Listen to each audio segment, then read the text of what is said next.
Hello बच्चों, स्वागत है आपका एक नई क्लास में। आज क्लास में पढ़ने वाले हैं क्लास 10th मैथमेटिक्स के अंतर्गत एक बहुत ही इंपॉर्टेंट क्वेश्चन को देखने वाले हैं जो आपके बोर्ड एग्जाम में हर साल पूछा गया है। ठीक है, तो देखो बच्चों, क्वेश्चन क्या है।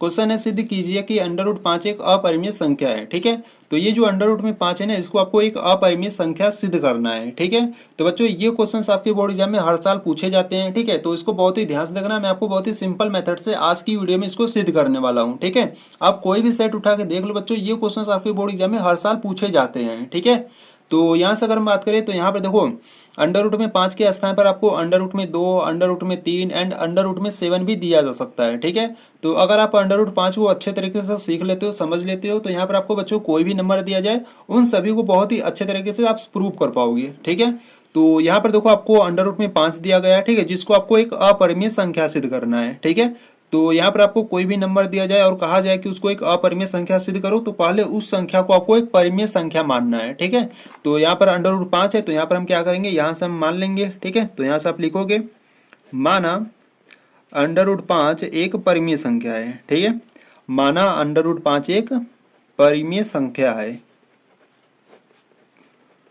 परिमेय संख्या है। अब परिमेय संख्या आप जानते हो, परिमेय संख्या कैसी संख्या होती है, जिनको आप p बटे क्यू के फॉर्म में लिखते हो और जहां q का मान 0 नहीं होना चाहिए। ठीक है, तो ये जो अंडर रूट 5 है ना बच्चों, इसको हमने एक परिमेय संख्या माना है, तो इसको हम क्या करेंगे, परिमेय संख्या के बराबर दिखा देंगे। ठीक है, तो यहाँ से आप लिखोगे अंडर रूट में 5 बराबर परिमेय संख्या क्या होता है, p बाई क्यू। तो यहाँ पर हम इसको p बाई क्यू के बराबर दिखा देंगे और यहाँ से बता देंगे कि जहाँ q का मान 0 नहीं होना चाहिए। ठीक है, और देखो बच्चों, आपको ये भी बता देना है कि ये जो P एंड Q है क्या। ठीक है, तो यहाँ से आपको नीचे यहाँ पर आपको लिख देना है, जहाँ P व Q, ठीक है, जहाँ P व Q कोई सहअभाज्य संख्या है। ठीक है, जहाँ P एंड Q आपकी क्या है, कोई सहअभाज्य संख्या है। ठीक है, अब ये सहअभाज्य संख्या होती क्या है, इसको समझो। सहअभाज्य संख्या वे संख्याएं होती है जिनका एक के अतिरिक्त कोई भी उभयनिष्ठ गुणनखंड नहीं होता है। ठीक है, यानी कि जिनका फैक्टर सिर्फ 1 होता है, वो आपके कैसे संख्याएं कहलाती है, वो आपके सहअभाज्य संख्याएं कहलाती है। ठीक है, तो सहअभाज्य संख्या यहाँ से आपने समझ लिया। ठीक है, तो इसको हम देखो, ये जो आपका अंडर रूट 5 बराबर पी बाई क्यू है ना बच्चों, इसको हम सॉल्व करेंगे। ठीक है, तो देखो यहाँ पर जो क्यू है ना, वो आपका बट्टे में इधर भेजोगे तो क्या हो जाएगा, गुणे में हो जाएगा। ठीक है, तो यहाँ से हम लिखेंगे अंडर रूट 5 और ये जो Q है बट्टे में इधर आएगा तो क्या हो जाएगा, गुणा में हो जाएगा, बराबर में आपका बचेगा P। ठीक है, अब इस अंडर रूट 5 को हटाने के लिए हम क्या करेंगे, दोनों पक्षों का वर्ग करेंगे। ठीक है, तो यहाँ से आपको नीचे लिख देना है, दोनों पक्षों का वर्ग करने पर। ठीक है, दोनों पक्षों का वर्ग करने पर, तो यहाँ से दोनों पक्षों का वर्ग करेंगे। ठीक है, तो यहाँ से आपका हो जाएगा अंडर रूट 5 इंटू क्यू का वर्ग, ठीक है, बराबर में p का वर्ग। ठीक है, अब इसको सॉल्व करते हैं। देखो अंडर रूट 5 का वर्ग कितना हो जाएगा, यहाँ से आपका 5 हो जाएगा और q का करोगे तो q स्क्वायर हो जाएगा, बराबर में आपका p है तो p का स्क्वायर हो जाएगा। ठीक है, तो देखो बच्चों, ये जो 5 है ना, वो गुणा में इधर लाओगे तो क्या हो जाएगा, बट्टे में हो जाएगा। ठीक है, यानी कि इसको आप लिख सकते हो q स्क्वायर बराबर p स्क्वायर, 5 गुणा में इधर आएगा तो बट्टे में हो जाएगा। ठीक है, और इसको क्या करना है, आपको समीकरण नंबर फर्स्ट बना लेना है। ठीक है, तो देखो बच्चों, यहाँ से अगर हम बात करें, ये जो 5 है ना, वो p स्क्वायर को विभाजित कर रहा है। ठीक है, तो यहाँ से आपको लिख देना है कि जो 5 है, ठीक है, कि जो 5 है वो p स्क्वायर को विभाजित करता है।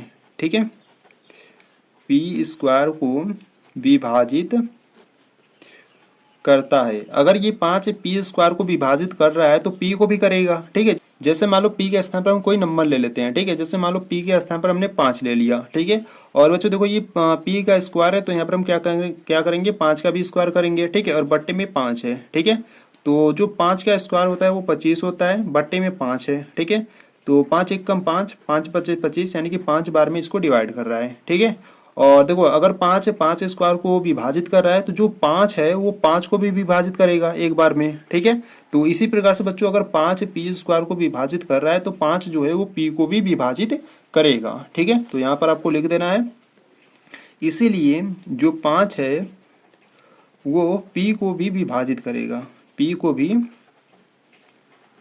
विभाजित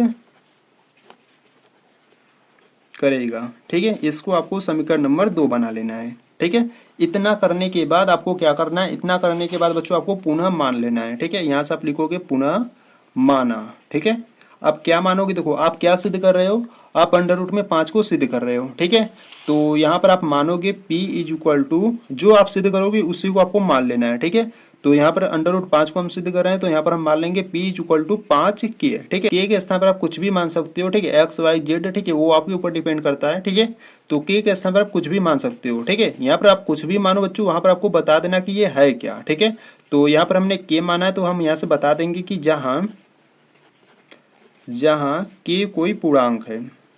ठीक है, जहां k कोई पूर्णांक है। ठीक है, तो ये जो p इक्वल टू 5 के माने ना बच्चों, इसको हम क्या करेंगे, अब समीकरण नंबर 1 में रखेंगे। ठीक है, तो यहाँ से आप लिखोगे p का मान, ठीक है, p का मान समीकरण नंबर 1 में रखने पर, ठीक है, p का मान समीकरण नंबर 1 में रख देते हैं। तो देखो p इक्वल टू 5 की है। ठीक है, तो p के स्थान पर क्या रखेंगे, 5 की रखेंगे। ठीक है, तो यहाँ से आपका समीकरण नंबर 1 है q square is equal to, p का स्क्वायर है तो p के स्थान पर हमने 5 की रख दिया और इसका स्क्वायर है और बट्टे में क्या है, 5 है। ठीक है, तो इसको सॉल्व करते हैं। देखो यहाँ से अगर हम बात करें तो 5 का स्क्वायर करोगे तो 25 हो जाएगा। ठीक है, और k का करोगे तो k स्क्वायर हो जाएगा और बट्टे में 5 है। ठीक है, तो यहाँ से देखो संख्याएं कट रही है, तो 5 एक कम 5, 5 पचे 25। ठीक है, यानी कि यहाँ से आपका आ गया क्यू स्क्वायर बराबर में 5 के स्क्वायर आ गया। ठीक है, तो देखो बच्चों ये जो 5 है वो गुणा में है, इधर लाओगे तो क्या हो जाएगा, बट्टे में। ठीक है, यानी कि आप इसको लिख सकते हो क्यू स्क्वायर बट्टे 5 बराबर में के स्क्वायर। ठीक है, अगर इसको हम सही रूप में लिखे तो इसको आप इस प्रकार से लिख सकते हो k square is equal to q square बट्टे 5। ठीक है, तो देखो बच्चों ये जो 5 है वो किसको विभाजित कर रहा है, क्यू स्क्वायर को विभाजित कर रहा है। ठीक है, तो यहाँ पर आपको लिख देना है, यहाँ से आप लिखोगे जो 5 है वो क्यू स्क्वायर को विभाजित करता है। ठीक है, क्यू स्क्वायर को विभाजित करता है। ठीक है, इसीलिए जो 5 है वो क्यू को भी विभाजित करेगा। ठीक है, जैसे हमने ऊपर समझा था। ठीक है, उसी प्रकार से यहाँ पर भी है, विभाजित करेगा। ठीक है, जैसे देखो यहाँ पर जैसे हमने समझा था ना, यहाँ पर देखो ये जो 5 है वो पी स्क्वायर को विभाजित करता है, तो इसीलिए जो 5 है वो पी को भी विभाजित करेगा। ठीक है, मैं यहाँ पर आपको समझाया था।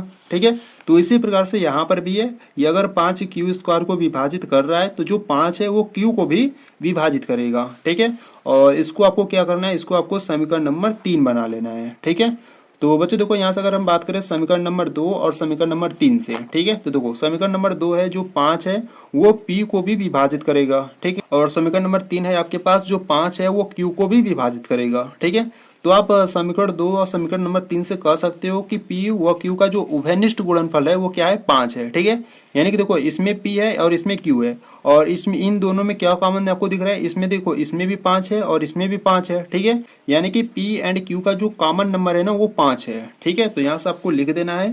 ठीक है, यहाँ से देखो आप किस प्रकार से लिखोगे, यहाँ से आप लिखोगे अतः अतः समीकरण 2 व 3 से। ठीक है, अतः समीकरण 2 व 3 से हमें यह पता चलता है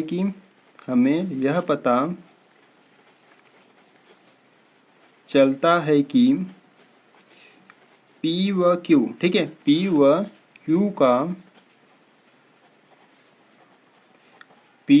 Q का उभयनिष्ठ गुणनफल, ठीक है, उभयनिष्ठ गुणनफल 5 है। ठीक है, क्योंकि देखो समीकरण नंबर 2 में भी 5 है और समीकरण नंबर 3 में भी 5 है। ठीक है, तो इसीलिए P व Q का जो उभयनिष्ठ गुणनफल है वो क्या है, 5 है। ठीक है, 5 है जो हमारे कल्पना के विपरीत है। ठीक है, जो हमारी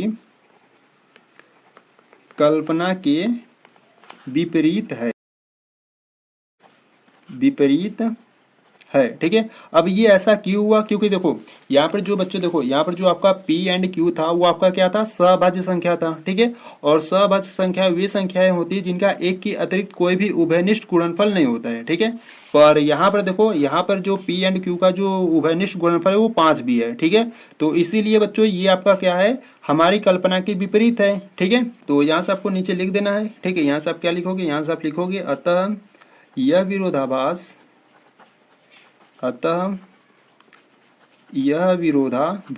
ठीक है, अतः यह विरोधाभास हमारी गलत कल्पना के कारण हुआ है कि हमारी, ठीक है, हमारी गलत कल्पना के कारण, ठीक है, हमारी गलत कल्पना के कारण हुआ है कि अंडर रूट में जो 5 है, ठीक है, अंडर रूट में 5 एक परिमेय संख्या है। ठीक है बच्चों, ये हमारी गलत कल्पना के कारण हुआ है। ठीक है, परिमेय संख्या है। ठीक है, इसीलिए आप कह सकते हो, ठीक है, अतः अंडर रूट में 5 एक अपरिमेय संख्या है। ठीक है, अपरिमेय संख्या है। ठीक है, तो इस प्रकार से उसको आपको प्रूव करना था। ठीक है, तो बच्चों यहाँ से आपको लिख देना है कि अतः समीकरण 2 और 3 से हमें यह पता चलता है कि P एंड Q का जो उभयनिष्ठ गुणनफल है वो 5 है, जो हमारी कल्पना के विपरीत है। ठीक है, अतः यह विरोधाभास हमारी गलत कल्पना के कारण हुआ है कि जो अंडर रूट में 5 एक परिमेय संख्या है। ठीक है, ये जो अंडर रूट में 5 है ना, ये एक परिमेय संख्या, ये हमारी गलत कल्पना के कारण हुआ है। ठीक है, तो यहाँ से आपको नीचे लिख देना है कि अतः अंडर रूट में 5 एक अपरिमेय संख्या है। ठीक है, तो बच्चों इस प्रकार से आपको अंडर रूट में 5 को जो आपका एक अपरिमेय संख्या सिद्ध करना था, इस प्रकार से आपको सिद्ध करना था। ठीक है, अगर आपको इसमें कुछ भी डाउट है तो आपको क्या करना है, वीडियो को एक बार रिपीट करके देखना है और अच्छे तरीके से समझ लेना है। ठीक है, तो अगर आपको ये वीडियो अच्छी लगी तो वीडियो को लाइक कर देना, चैनल पर नए तो चैनल को सब्सक्राइब कर देना। ठीक है, तो चलो मिलते हैं नेक्स्ट वीडियो में, तब तक के लिए जय हिंद जय भारत।